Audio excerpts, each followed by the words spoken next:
Ingat nggak lukisan pertama kuku itu yang mana? Ingat dong.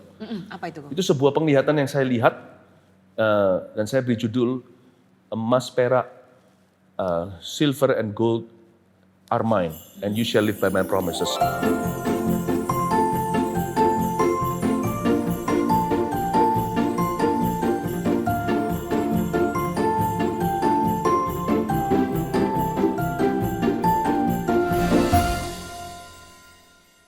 Kami berdua berlutut untuk menuntun dia terima Yesus. Wow. Saya sendiri merasa, wow Tuhan, aku ini produk kasih karunia. Tapi bisa bicara dengan orang-orang begini. Saya rasa segala bakat kita, tujuan akhirnya adalah menunjukkan mata kepada Tuhan. Iya.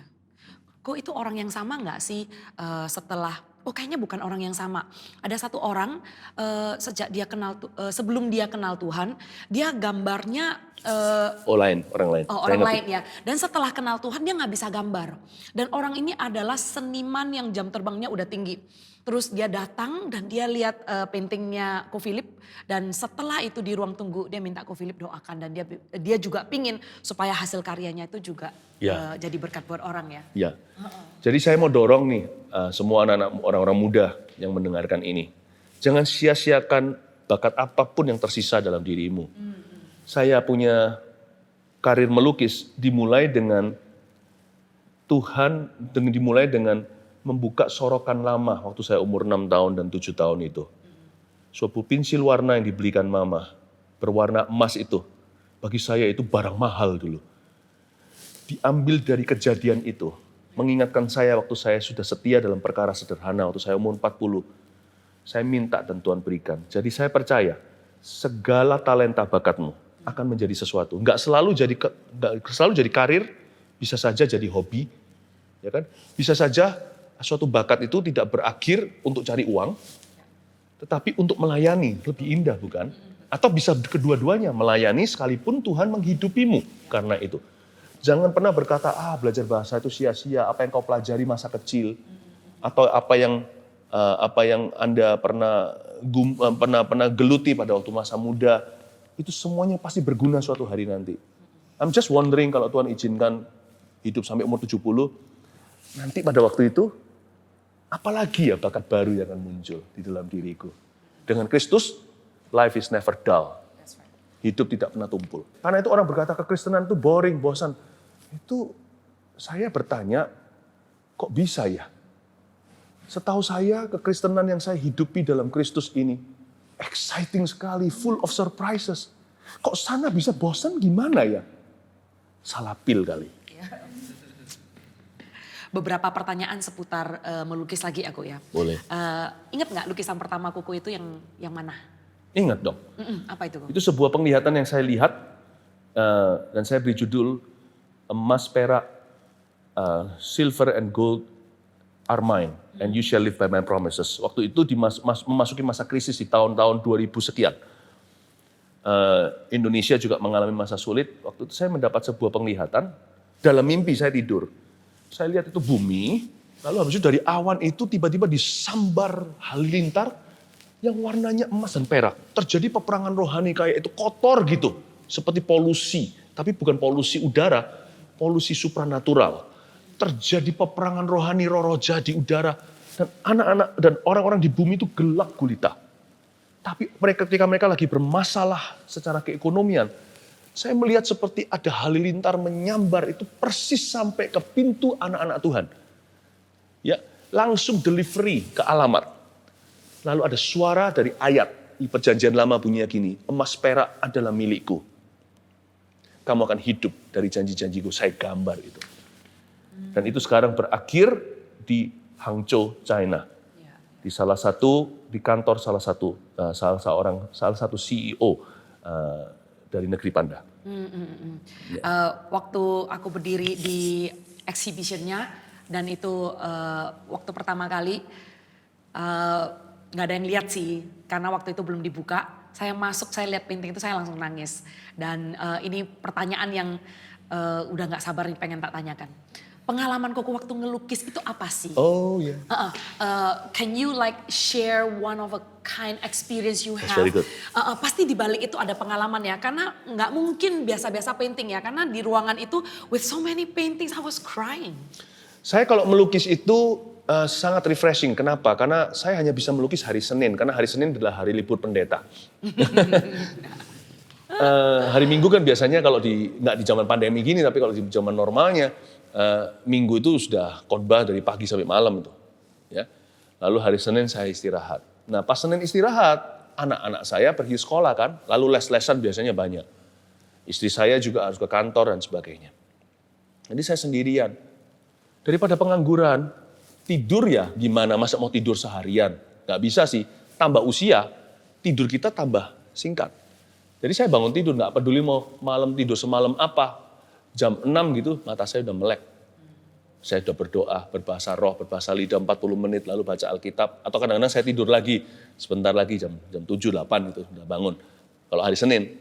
Nah, setelah itu saya pergi ngelukis. Waktu ngelukis itu saya setel lagu. Saya lihat lagu. Jadi kadang-kadang bisa ngelukis itu 6 jam, 8 jam pernah.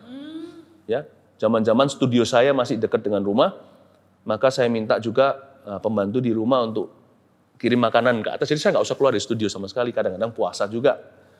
Saya selama 5, 6, 7, 8 jam tersebut bersekutu dengan Tuhan sendirian sambil denger-denger lagu sampai habis tuh baterainya di HP. Sambil nyembah Tuhan, doa, ngelukis. Setelah selesai sesi itu, waktu itu anak-anak sudah malam harinya kita sudah kumpul makan bersama dan sebagainya. Saya luangkan waktu saya untuk sebuah hobi baru. Ternyata nggak hanya jadi berkat, tapi juga bisa memberkati kehidupan banyak orang, termasuk kehidupan keluarga kami. Nah, saya bersyukur dari pengalaman itu. Tapi yang pasti memang ada banyak hal yang terserap masuk di dalam karya-karya itu kalau lahir dari persekutuan dengan Tuhan Yesus. Jadi bukan asal ngelukis, refreshing sekali loh. Kadang-kadang setelah ngelukis capek sebentar, saya sendirian, saya liatin lukisan itu, kurang apa, saya taruh dulu, bersekutu dengan Tuhan, nyanyi-nyanyi, doa, kadang-kadang menangis. Masa-masa intim dengan Roh Kudus. Iya. I can imagine Senin juga hari liburnya pendeta kan. Jadi saya juga sering masuk ke ruang piano saya gitu loh. Jadi saya memang nggak main di praise and worship, tapi di ruangan itu waktu main piano, doa, duduk lagi. Terus tiba-tiba ingat lagu lagi, main lagi. Bisa berjam-jam sih, kadang dari jam 11 sampai jam 3 sore nggak berasa gitu ya. Sampai lapar baru udah jam 3 gitu. Loh, Pastor Mac ini seorang gembala anak-anak muda tapi lulusan Amerika sekolah musik. Ya, benar. Piano apalagi. Seorang maestro ya. Piano. Jadi gini loh, kita itu jangan jadi orang yang satu dimensi. Zaman sekarang itu kita punya kesempatan banyak. Anak Tuhan itu harus multi talenta. Tapi jangan asal-asalan semuanya mau tapi hanya ecek-ecek kaki saja. Coba-coba. Enggak. Everything you do, commit to it. Jangan ada pintu belakang, mudah menyerah, second plan. Enggak ada second plan pun, nanti akan ada plan-plan berikutnya kok. Mesti fleksibel.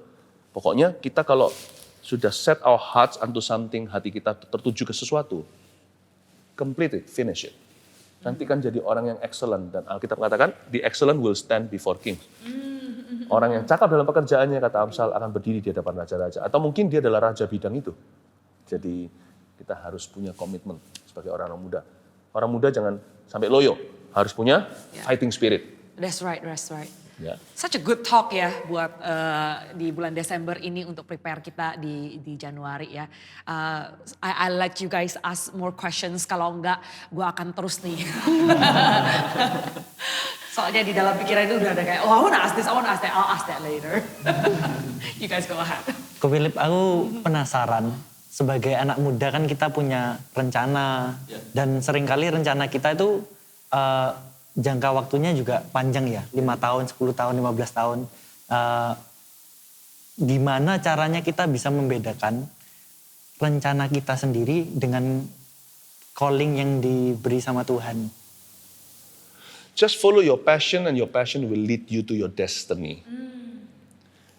Kalau kita buat rencana untuk membunuh orang, nah kita tahu itu bukan dari Tuhan karena ada tertulis jangan membunuh.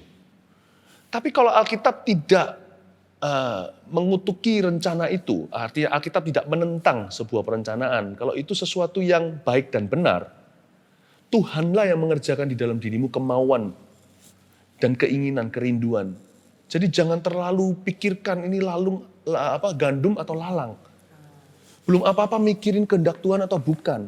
Pokoknya hari ini kalau kita hidup di dalam kehendaknya, hidup di dalam perintah-perintahnya sekalipun tidak sempurna, kita bersekutu dengan Tuhan Yesus, jangan takut buat membuat sebuah plan yang bagus. Do not be afraid to make a good plan. Nggak usah tunggu suara audible dari sorga, go my son. Plan it. Lalu setelah itu taruh di kaki Tuhan, may your will be done. Kalau nggak ada tentangan dari Tuhan, tidak ada kesaksian melawannya, jalankan. Nanti kalau Tuhan rasa itu harus jadi sesuatu yang lain, dari situ Tuhan akan belokkan ke arah yang seharusnya. Tapi bodohlah orang yang tidak berencana, menunggu-nunggu awan, dia tidak akan pernah menabur, kata pengkhotbah. Alkitab tidak ajarkan kita berserah itu pasif, tidak berbuat sesuatu. Alkitab ajarkan gini, serahkan perbuatanmu kepada Tuhan, maka terlaksanalah rencanamu. Berencana dulu, if you don't plan, you plan to fail. Kecuali kalau rencana kita merampok bank. Nah, kita harus tahu langsung Tuhan akan restui. Tapi kalau saya rencana mau ambil jurusan ini, ya kan? Kalau memang mau ambil jurusan ekonomi, katakan ini saya ngomong yang umum. Jangan ikut-ikutan sama teman-teman. Kalau ekonomi itu di hatimu, kejar dan selesaikan. Jangan tiba-tiba berapa semester, ganti pikiran aku. Buang-buang waktu. Nggak semua bisa ditransfer apalagi. Pursue it. Though you may become something else later. Pursue it. Jadi kita harus buat perencanaan. Goal jangka panjang, jangka tengah, jangka pendek. Kita lihat loh, goal itu baik dan benar enggak? Yang kita seringkali takutkan adalah apakah goal itu sesuai dengan panggilanku? Apakah goal itu sesuai dengan kehendakmu? Mana kita bisa tahu? Ya kan? Saya mau jadi pendeta kenapa? Karena I'm passionate about this. I want to preach the gospel. Saya mau sekolah sungguh-sungguh supaya saya nggak jadi pendeta asal-asalan. Jadi saya mau belajar teologi ya. Tapi nggak semua orang harus ke teologi. Dan saya nggak usah tanya apakah ini Tuhan atau bukan. Kalau itu ada gairah di sana dan saya sungguh-sungguh bulat hati. Filipi katakan, Tuhanlah yang mengerjakan kerinduan itu di dalam dirimu. Yang mantap gitu loh melangkahnya. Langkah pertama aja ragu. Nanti jalannya, kalau jalannya nanti nggak keruan. Langkah pertama harus mantap. Ya kan? Kita harus tahu dulu apa yang baik dan benar. Jangan keluar dari perikop Tuhan. Setelah itu, kejar mimpimu. Yes. Nggak berasa kita ngobrol-ngobrol dari tadi dan ini udah tiba waktunya saya mau tanyakan untuk pertanyaan yang terakhir sebelum kita say bye. Di tahun 2020 ini pasti banyak dari kita rencananya terpending dan juga gagal. Ko Philip boleh kasih encouragement word untuk memulai 2021? Gampang, bilang gini aja sama tahun depan. 2021, I'm coming for you. 2021, aku datang. Udah. Nggak usah ngomong banyak hal, siap-siap untuk menang di tahun yang akan datang. Optimis, percaya. God bless you. Yes. Merry Christmas. Ya, thank you. Sedih banget kita harus berpisah di sini. Nah, sampai jumpa di Before 30 mentoring berikutnya. From us to you here, we wanna say Merry Christmas. Bye-bye. Bye.